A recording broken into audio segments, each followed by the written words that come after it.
O Predador é uma franquia com um histórico relativamente complicado quando se fala em cinema. Após o primeiro filme, que hoje é considerado um clássico, as sequências por sua vez deixaram os fãs com opiniões bem mais divididas, com o maior consenso sendo o filme de Shane Black, que é fortemente criticado pela maioria. Mas o que torna o primeiro Predador tão bom? Porque até hoje muitos o consideram insuperável. Além de um elenco carismático, o filme se beneficia muito do suspense e do mistério de revelar pela primeira vez aquele alienígena, um caçador de outra galáxia equipado com tecnologias avançadas e um design impactante. Porém, o Predador é mais do que isso. Ele é um filme de ação que se torna um terror quando aqueles homens altamente confiantes e equipados com armas pesadas se tornam a caça. No ato final, temos Dutch indo de um predador a um sobrevivente, alguém que precisa abandonar as tecnologias que já conhecia para superar aquela criatura e vencer uma luta praticamente impossível. O Predador é essencialmente sobre presas lutando pela sua sobrevivência. Esse é um ponto muito importante quando se fala em histórias desse alienígena. E isso é algo que o diretor Dan Trachtenberg certamente teve em mente ao elaborar o seu filme, que curiosamente abandonou o nome do alienígena no título, chamando a obra apenas de Prey. Boas-vindas a mais um vídeo do Central Pandora. Aqui é Sora e hoje eu vou falar sobre Prey, ou O Predador: A Caçada, quinto filme solo do caçador alienígena que chegou no dia 5 de agosto no Star Plus. Para muito mais entretenimento de todas as galáxias, é só continuar com a gente aqui no canal e preparem os seus Tomahawks porque agora vamos de review.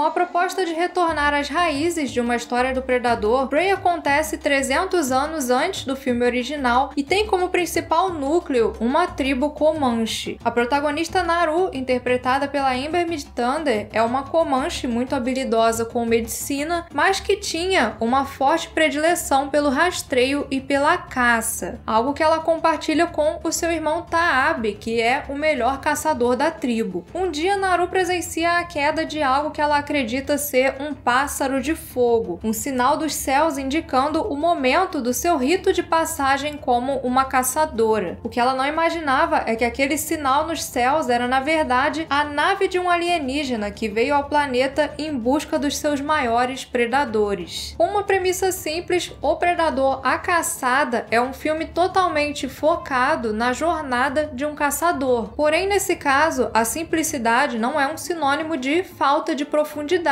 Na verdade, o diretor optou por uma cinematografia inteligente para nos apresentar a protagonista e a sua jornada pessoal para aceitar as suas forças e fraquezas. Com um primeiro ato que demora um pouco para engatar, mas que é importante para o desenvolvimento que vai se desenrolar ao longo do filme. Naru é uma protagonista imperfeita, uma caçadora que precisa aprender a superar o seu medo, impulsos e até mesmo se adaptar para se tornar aquilo que ela sempre quis. E o seu arco é complementado brilhantemente com a presença do seu irmão Taab, interpretado pelo ator Dakota Beavers. Apesar de ser notável a pouca experiência de Beavers na atuação, o ator apresentou uma dinâmica muito boa ao lado da Midthunder e conseguiu entregar o necessário para o seu personagem, que é alguém que está ali para muito mais do que só despertar um desejo de vingança da Naru contra o Predador. Na verdade, Taab é tão memorável quanto a Naru e uma figura fundamental no desenvolvimento pessoal e de caçadora da personagem. Complementando o lado humano, temos ainda a presença dos comerciantes de pele franceses, caçadores também muito habilidosos e com ferramentas bem diferentes das dos Comanche, que tem uma participação deveras interessante a partir da metade do filme. Mas tão interessante quanto os protagonistas humanos e canino dessa história é o Predador. Dessa vez representado pelo ator Danny DeLiegro, temos um Predador em parte familiar, porém diferente, com novos equipamentos e métodos de caça. Mais selvagem e brutal do que os anteriores, temos nesse filme um caçador que está na Terra pela primeira vez. E assim nós vamos acompanhando a sua jornada em busca dos maiores predadores desse planeta. E o interessante é que ele não começa pelo ser humano. Nós vemos o alienígena observando e até mesmo desafiando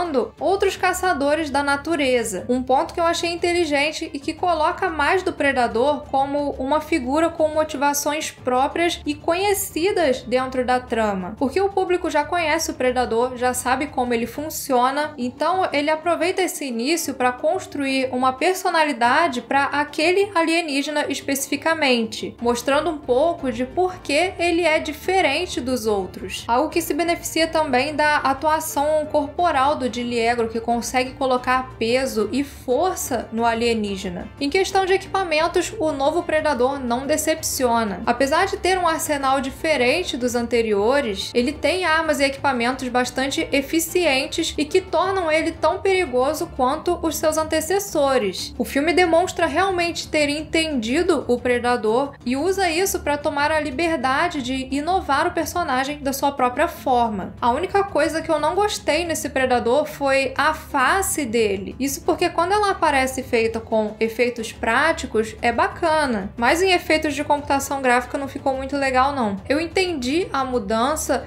esse é como se fosse um predador de uma raça diferente daqueles que nós vimos nos filmes anteriores, então ele tem características faciais diferentes, mas as animações do rosto dele ficaram uma coisa meio Goro do filme do Mortal Kombat, sabe? Então ficou meio esquisito. E assim, como ele aparece sem máscara em algumas cenas de ação, na maioria do tempo o rosto dele é computação gráfica. Aliás, os efeitos de computação gráfica são um ponto fraco desse filme. Não é algo que chega a incomodar muito, principalmente levando em consideração as limitações da produção, mas quando é usado no predador, no sangue e até nos animais, fica bem evidente o baixo orçamento do filme, em contrapartida com os efeitos práticos que ficaram excelentes. Mas se tem uma coisa que esse filme sabe usar muito bem ao seu favor, é o seu ambiente. Diferente de outras produções que apostam muito na boa e velha tela verde, as filmagens foram feitas ao ar livre e a direção de fotografia abusa bem desses ambientes para aumentar a imersão do espectador. Isso, junto com a trilha sonora e o cuidado com a representação dos Comanche, tornam esse um filme que tem estilo e cenas muito bem construídas visualmente. Aliás, é preciso falar sobre a representação dos Comanche nesse filme,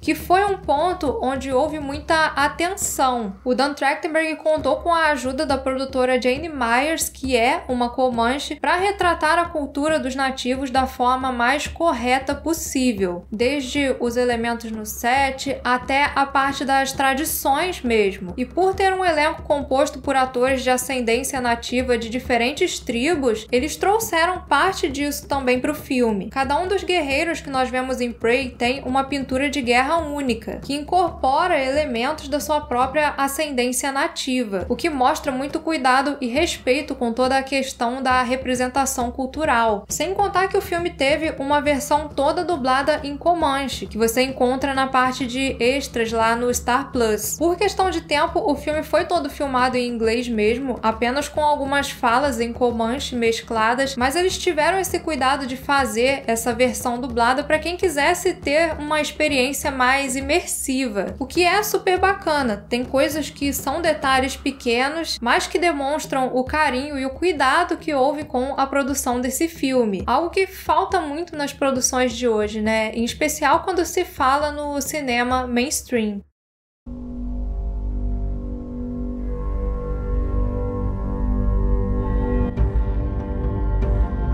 Sendo Prey um filme do Predador, é essencial que se tenha ação e terror. Enquanto já tinha demonstrado ser capaz de criar ótimas cenas de tensão em Rua Cloverfield 10, aqui o diretor certamente teve um grande desafio. Agora trabalhando com uma ameaça muito maior que John Goodman, que, convenhamos, sabe ser bastante assustador quando quer, Trachtenberg mostrou mais uma vez ser habilidoso com cenas tensas, com momentos que envolvem desde os perigos da própria natureza até o próprio predador, que já é uma figura bastante ameaçadora por si só. Além de ter boas cenas de ação que utilizam muito bem as características de cada combatente, Prey introduz também vários elementos que inicialmente parecem meio aleatórios ali na trama, mas se amarram de uma forma muito criativa no desfecho final. Aliás, aquela cena do predador e o urso que causou tanta polêmica no trailer é uma das melhores cenas do filme inteiro.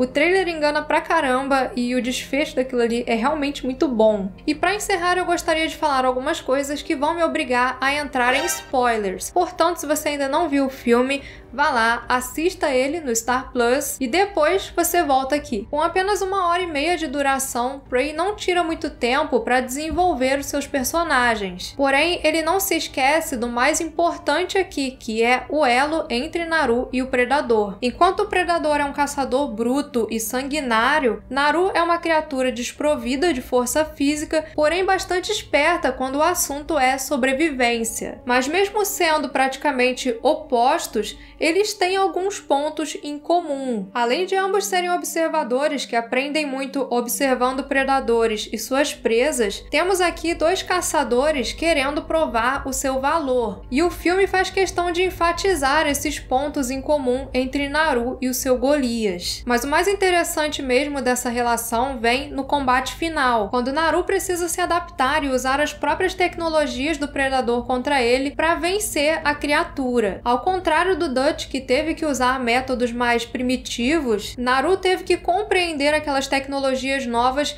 e incorporar aquilo ao que ela já conhecia. E dessa forma nós não temos apenas uma simples emulação do filme clássico, mas sim uma subversão daquilo que nós estávamos esperando, o que torna a personagem da Midthunder tão memorável quanto o próprio Dutch. Voltando às raízes de uma história de Predador, Prey conseguiu entregar algo que os fãs esperaram por anos. Uma história tensa de uma presa que precisa superar um caçador. Ele pode não agradar a todos, mas esse foi o filme mais apaixonado dessa franquia desde o primeiro, que cria seu próprio mundo enquanto brinca com coisas conhecidas entre os fãs, como alguns bordões e até mesmo a presença da clássica pistola do Rafael Adolini, que foi reintroduzida nos filmes e serve como uma conexão com os outros filmes da franquia, desconsiderando o quadrinho Predador 1718, que contava a história do encontro do pirata Rafael Adolini com o predador Greyback. Agora temos uma nova história de origem para esse artefato, um novo mistério sobre quando essa arma vai chegar nas mãos do Greyback.